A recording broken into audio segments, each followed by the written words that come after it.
grade 12 learners, welcome to today's agricultural sciences lesson. My name is Zulu Fezega. This lesson is brought to you by the Northern Cape Department of Education in collaboration with Phakama Research and Development. We are still on our revision, preparing for final examination, where we need to obtain more of level 7s, level 6, level 5, and we need less of level 2 and level 3. But for you to obtain those marks, you need to stay focused, you need to study, you need to pay attention, and you need to listen at what we say, how we say it, and how this training or this teaching or lesson goes about. On our today's lesson is based on price determination that forms part of question 2.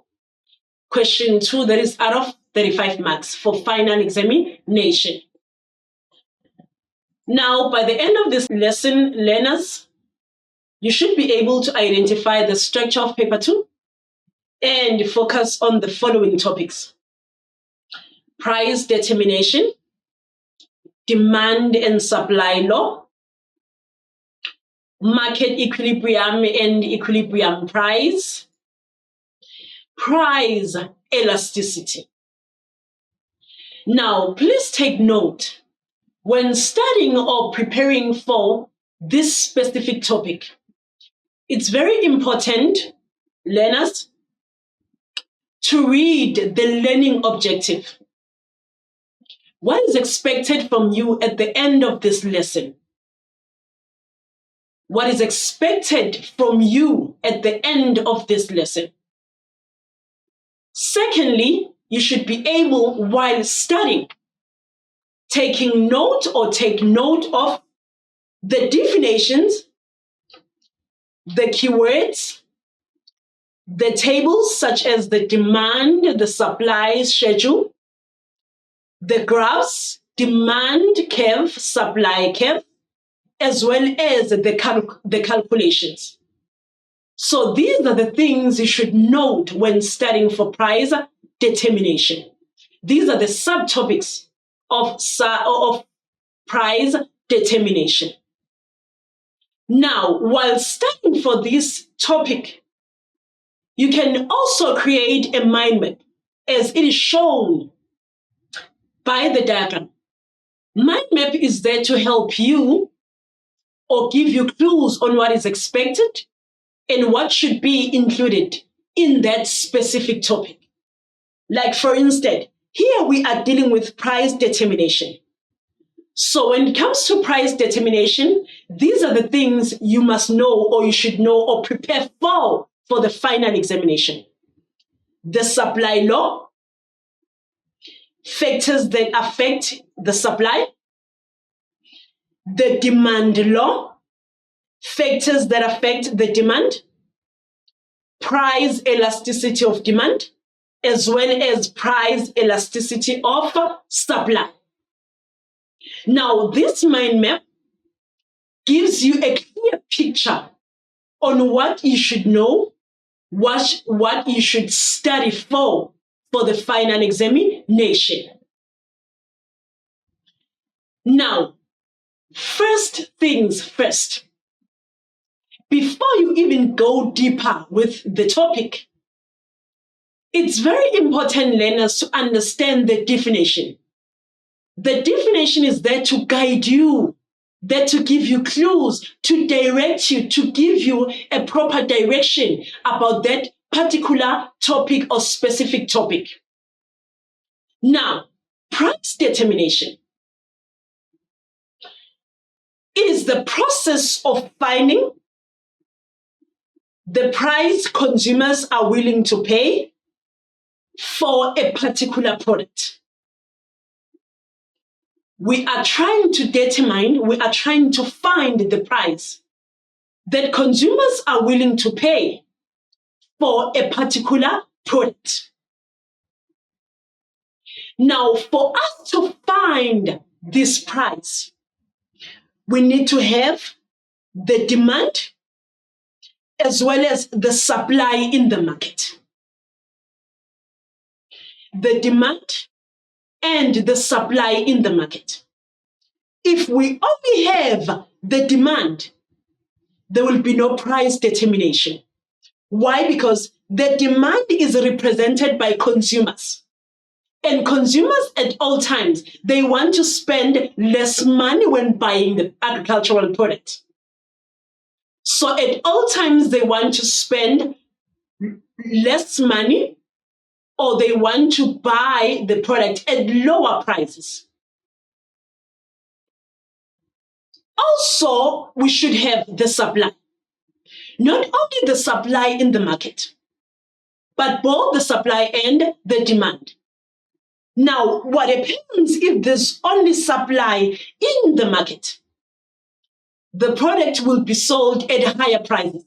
Why? Because the supply is represented by the producers, individuals that want to make the profit.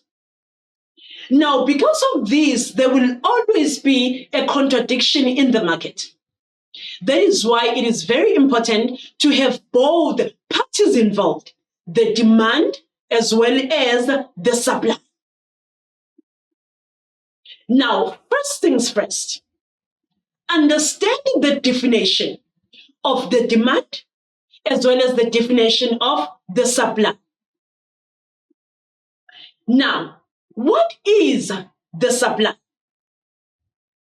Now, the supply is defined as the quantity of product that a producer is willing to sell at a specific product. We all know that producers want to sell product at higher prices. Why? Because they spend money producing the product. They transport it, they stored, they processed. Products were standardized, they were graded. Workers were hired for the job. Now, at all times, they will always want to sell agricultural products at higher prices. Now, what is the demand? When we speak of the demand, we look at the quantity that a consumer is willing to buy at a specific price. And that price has to be low. Why? Because consumers have other things to pay for. They have bills to pay for. They always want to demand agricultural products at lower prices. While producers, they want to supply agricultural products at higher prices. So that is why there's always this contradiction. That is why when determining the price, we need both parties involved, the demand as well as the supply. Now, let us look at the supply. Now, the supply is guided by a law known as the supply law. Now, using this law is there to tell you what happens in the market when producers are given a chance to determine the price, or when consumers are given a chance to determine the price. Now, the supply law states when the price of a product decreases, the supply also decreases. Let's just say, firstly, right here, we have the consumers. And then here, we have the suppliers or the producers. Now, if consumers are saying, this orange as a product, we want to buy it at R1 each. The producers will say, we are not coming. Producers will say, we are not coming. Why are they not coming? It is because they only want to sell when the price of a product is high. Now, when consumers determine or when consumers determines or gives out a lower price, producers will not come. Now, when the price decreases, the supply also decreases. When the price of a product increases, the supply also increases. Producers only supply a large number of products when the price in the market is high. They do not supply agricultural products when the price is low. Why? Because they want to make money. They want to make profit after selling these agricultural products. Now, when the consumer says an orange is going to be R1, producers will only supply a limited number of products. Why? Because the price is low in a market. Now, you need also to take note that when determining the price, it is the demand and the supply that determines the price, meaning it is the demand supply affecting the price. Why? Because in the market, we have the supply that is represented by producers, the demand represented by the consumers. And this law of supply also indicates that the supply is directly proportional to the price.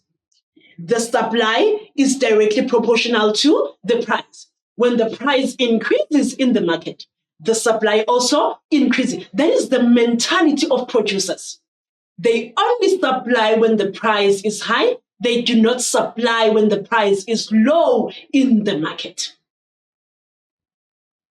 Now, of which indicates that the supply is directly proportional to the price.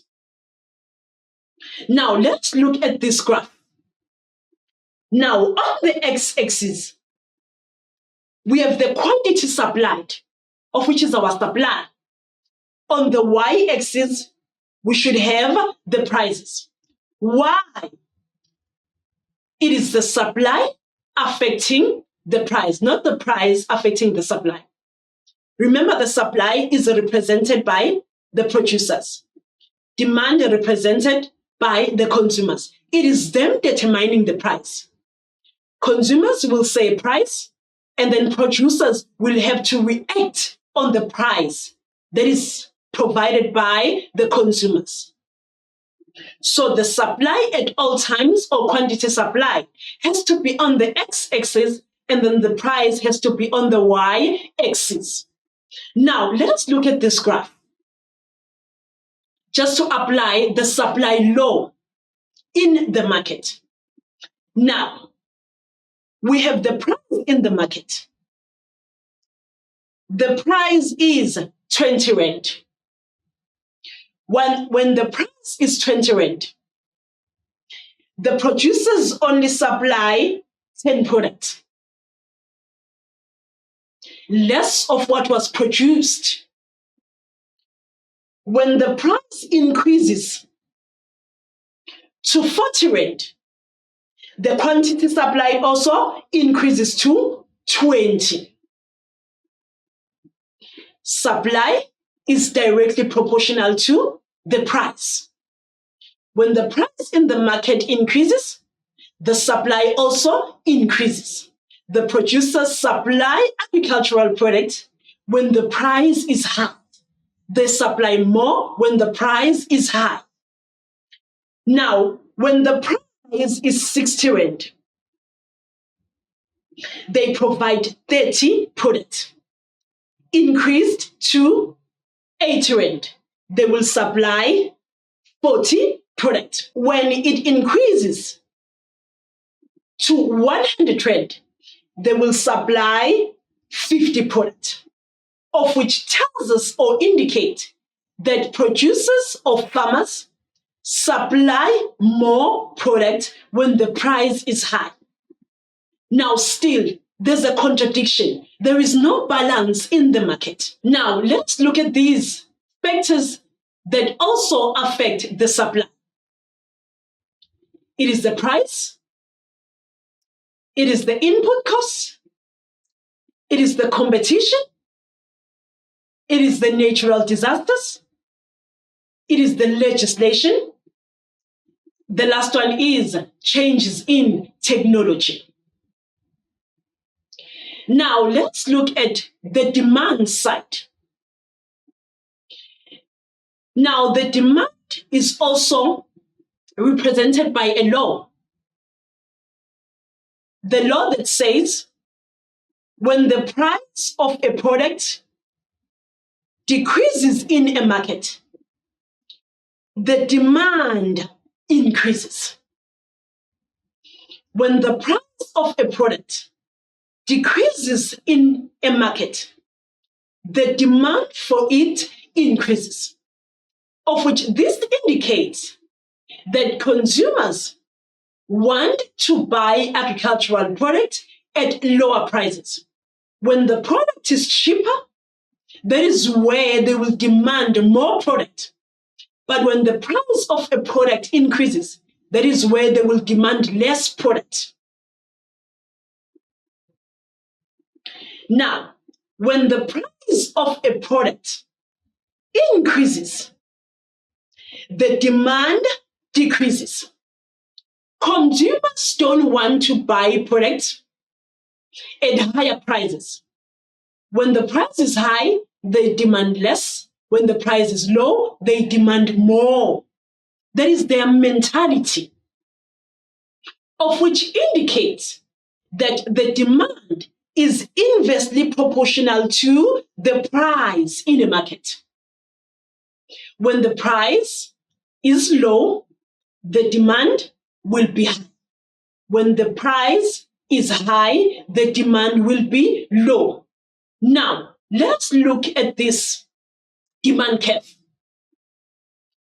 that indicates the demand low. Now, we have the quantity demanded on the x-axis, and then on the y-axis, we have the price. Now, when the price in the market is 20 Rand, so when the price in the market is 100 Rand, when the price in the market is 100 Rand, the consumers will only demand 5 products. The price is high, they will demand less. When the price in a market is reduced to 80 Rand, the consumers will demand 10 products, meaning as the price is reduced or it is lowered or it decreases, that is when they keep on demanding more products. Now, when the price is 60, they will demand 15 products. When the price is reduced to 40, they will demand 20 products. And when the price is 20 Rand, that is when they will demand 25 products. When the price of a product in a market keeps on decreasing, that is where consumers, they will demand more product. Why? They want to buy product at low prices. They demand more when the price is low and demand less when the price is high. That is the mentality of consumers, the mentality of buyers, of which makes sense. So you need to understand for the final examination that the demand curve is always facing downward, always going down. But for the supply, is always going up. Supply, the price or the supply is directly proportional to the price. When the price increases, the supply also increases. The demand is inversely proportional to the price. When the price increases in a market, the demand will decrease. When the demand decreases, the supply will increase. It is always inversely proportional. Now, let's quickly look at other factors that affect the demand. Now, apart from the price, we have the income spending, of which this tells us that when the consumers have more money in that specific month or particular month, they will demand more product. When they have less, they will demand less product. Right? Research done. The festive season, we know consumers spend more money during the festive season. They spend more money during the festive season. The consumer preference, the quality of product. We are still on the price determination. Now, when studying, you must know both these curves, the demand curve and the supply curve, as they help us in determining the price that a consumer is willing to pay for a particular product. Even if you don't even use the mind map, you can even use the cue cards where you write each subtopic, like where you speak about the supply, that includes the supply law, how the supply law applies in the market. You will have another cue card that is the demand, that includes the demand law and how the demand law applies in the market, and how both the demand and supply helps us in determining the price for a specific product. Now let's look at our first activity of the day based on the supply as well as the demand. I will give you just 10 minutes or 5 minutes to complete the exercise, and then we will be back for remedials.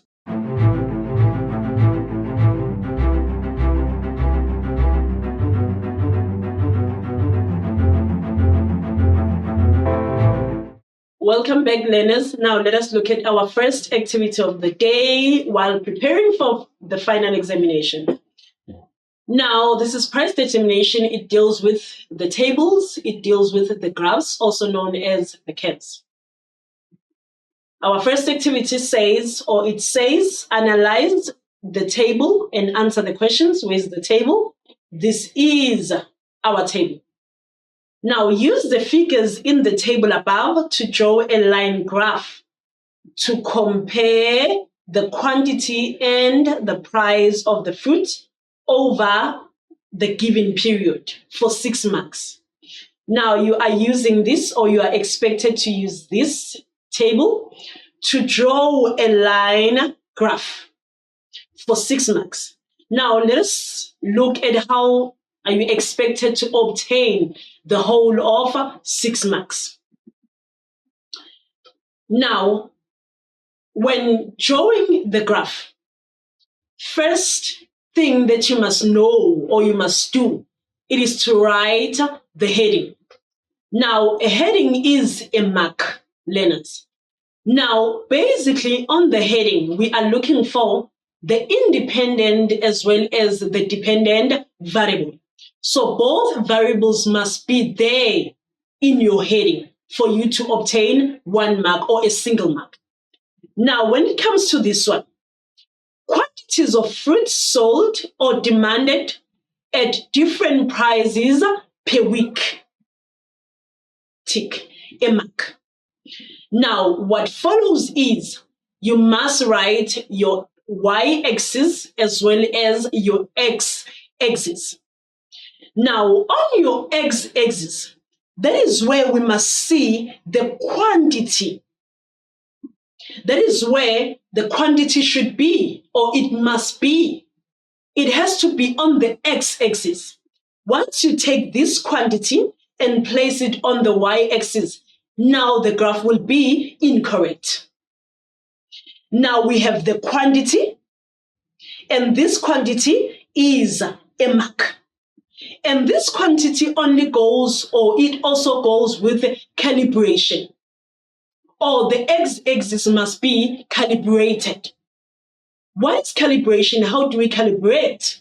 Where we give out the figures 800, 1200, 1.8, 2000. So this is the correct calibration.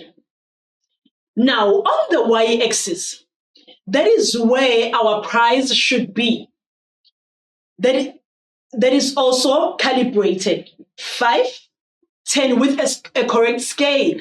5, 10, 15, 20, 25, 30, 35, 40, 45, 50.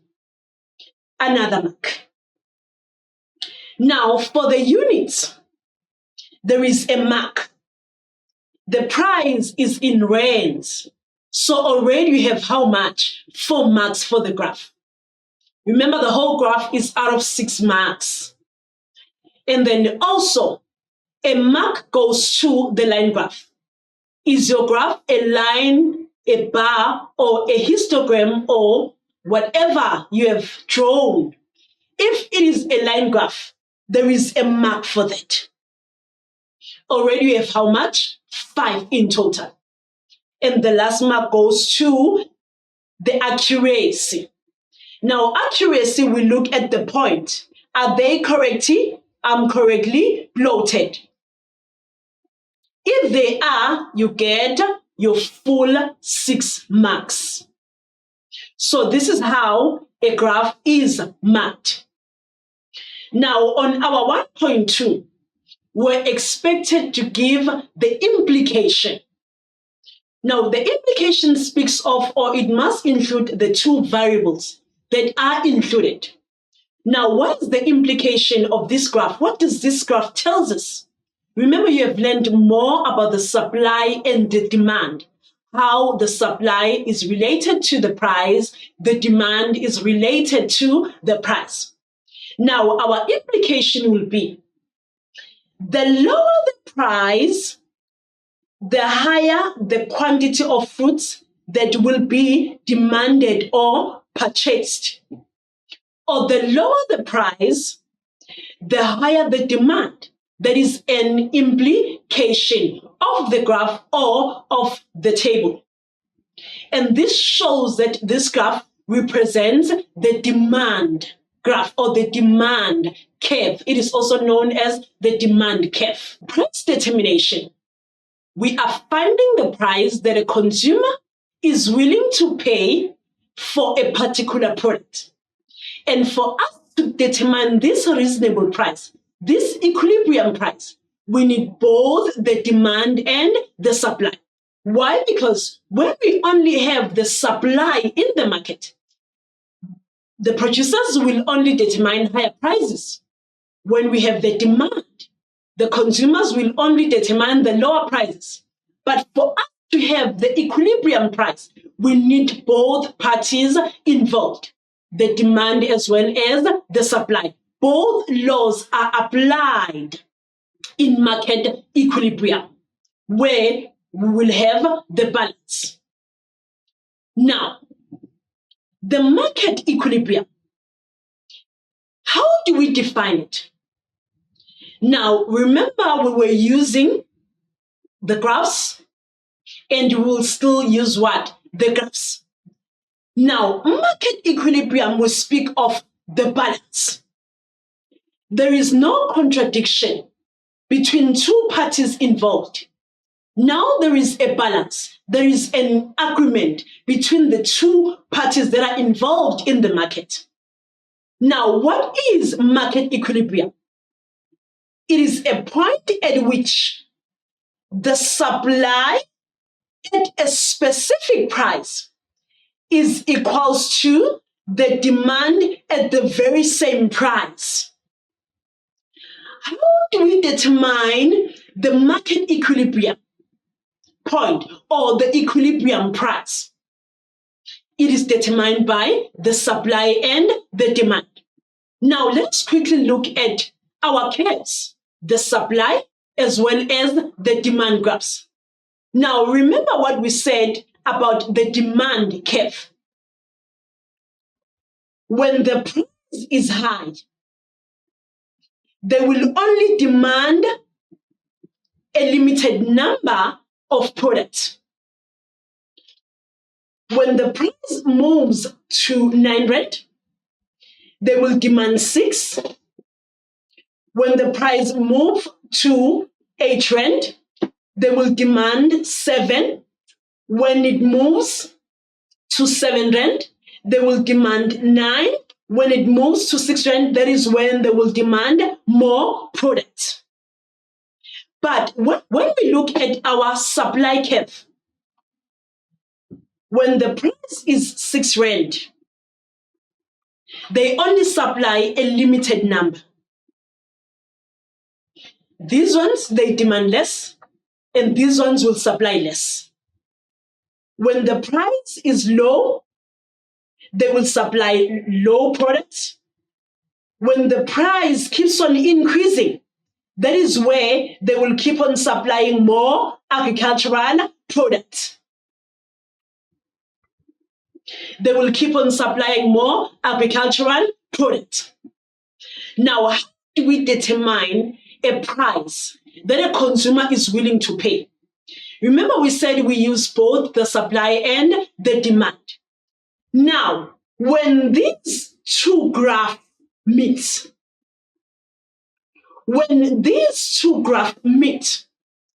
is our market equilibrium. When these two graphs meet, is a balance. It is an agreement, meaning both parties involved, they agree on the price for that particular product. And at this point in time, we'll just make it 8.50, meaning our equilibrium price will be 8.50, and this will be our market equilibrium point. Market equilibrium point, it indicates a balance in a market. It indicates an agreement between two parties that are involved, meaning here we are having a reasonable price, meaning both parties are happy. The producer is happy as well as the consumer is happy and excited about the price that has been determined.